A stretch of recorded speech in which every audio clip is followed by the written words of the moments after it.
Welcome to From Hurt to Hope, led by the Speranza Cause, Episode 1. Understanding Sexual Assault and Domestic Violence. I'm Titiksha Babu, the founder of the Speranza Cause. And my name is Ashrita Akula, the Vice President of the Speranza Cause.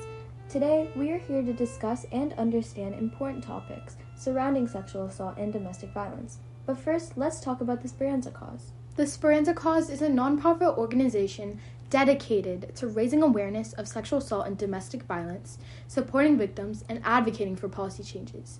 And we are a group of passionate teenagers working to make a positive impact. And our mission is to provide a safe space for victims to share their stories and find support. And the first step is to talk about it. We assume that the topic of sexual assault and domestic violence is common knowledge, but not really.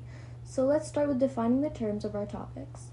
Sexual assault, according to RAINN, Rape, Abuse, and Incest National Network, says that sexual assault is any type of sexual contact or behavior that occurs without the explicit consent of the recipient. And domestic violence, according to NCADV, the National Coalition Against Domestic Violence, is a pattern of abusive behavior in any relationship that is used by one partner to gain or maintain power and control over another intimate partner. And these forms of abuse can be physical, emotional, verbal, or financial. And it's essential to understand the signs and the symptoms. Signs of domestic violence include physical abuse, which is grabbing, hitting, or choking. Emotional abuse, which is threatening, intimidating, criticizing, diminishing accomplishments, and isolation from friends and family. Verbal abuse, which is yelling, name-calling, constant harassment, and blaming the victim for the abuser's behavior. Stalking, which can be repeated phone calls, following, tracking, watching with hidden cameras, and sending unwanted things.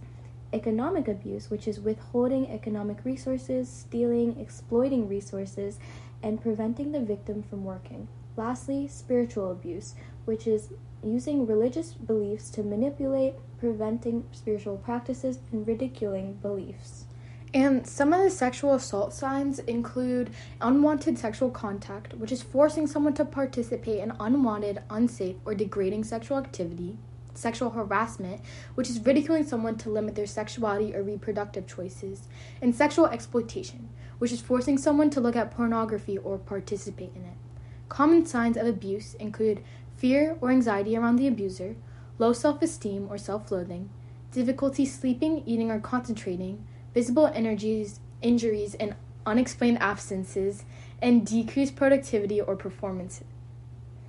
Symptoms include physical symptoms, which are unexplained injuries, bruises, cuts, or broken bones. Emotional symptoms, which are anxiety, depression, fear, guilt, shame, or mood swings.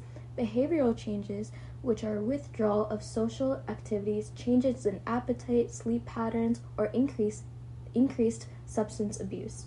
And lastly, psychological symptoms, which are flashbacks, nightmares, and PTSD.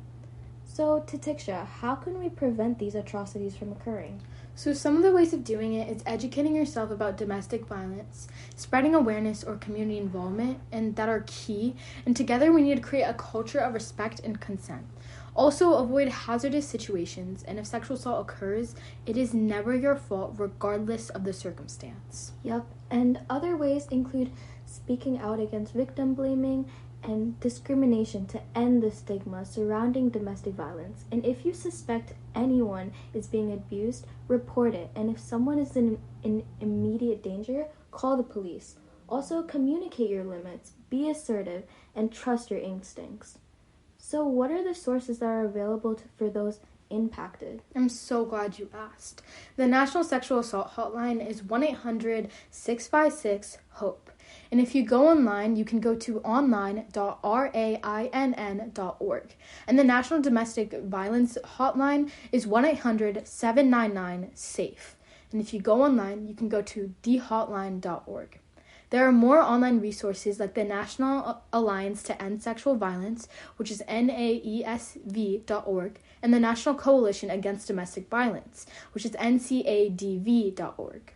I also heard that here in Virginia, there are resources for survivors like the Virginia Department of Social Services, which provides resources and support for survivors, and the Virginia Coalition Against Domestic Violence, which provides resources support and advocacy for survivors.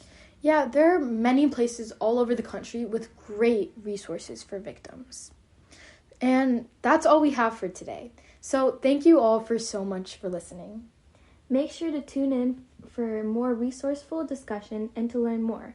We will be posting more episodes about various topics like survivor stories, specific instances, and more. And if you want to learn more about the Speranza Cause and what we've done, visit our website, the-speranza-cause.org, or email us at info@the-speranza-cause.org. And remember, until every voice is heard and every survivor is believed, we will keep speaking up.